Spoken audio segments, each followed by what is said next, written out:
Nakaalerto na ang Bureau of Fire Protection sa posibleng insidente ng sunog dulot ng paputok. Puspusan naman ang mas pinaigting na ahensya o yung mas pinaigting ng ahensya yung Fire Safety Education at Fire Prevention Campaign. Si Vel Custodio sa detalye. Vel?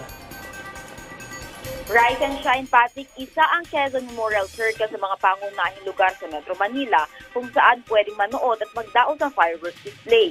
Kasunod ito ng paghahanda ng mga local government unit at iba pang kawani ng pamahalaan para sa ligtas sa pagsalubong sa bagong taon. Ayon sa Bureau of Fire Protection, target na mapapiling mababa ang bilang ng mga insidente ng sunog, sanhi ng mga paputok habang papalapit ang pagsalubong sa bagong taon.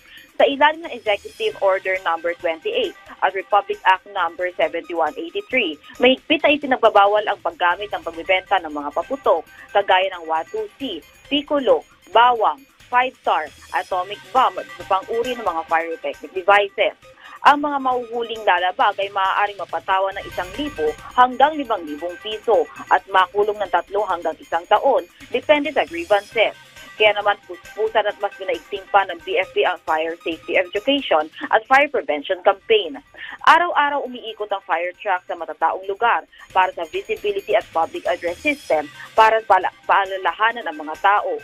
Bukod sa Quezon Memorial Circle, may mga fireworks display din sa mga pangunahing lugar sa LGU, kagaya ng New Year countdown sa Ayala Avenue sa Makati.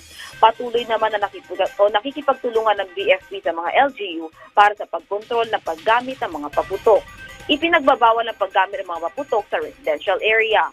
Ayon sa Bureau of Fire Protection, mas mainam na umatenda lang sa mga music festival sa mga lokalidad. Tayo po ay nag-designate ng community fireworks display areas.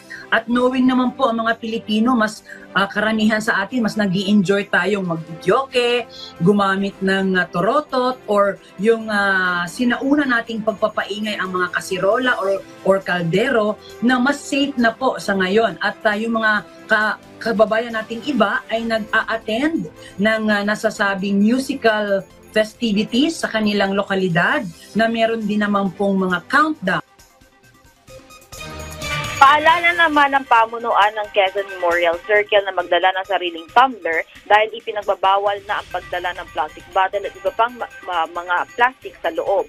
Ito ay para mapanatili ang kalinisan at pagiging environmental friendly ng lugar.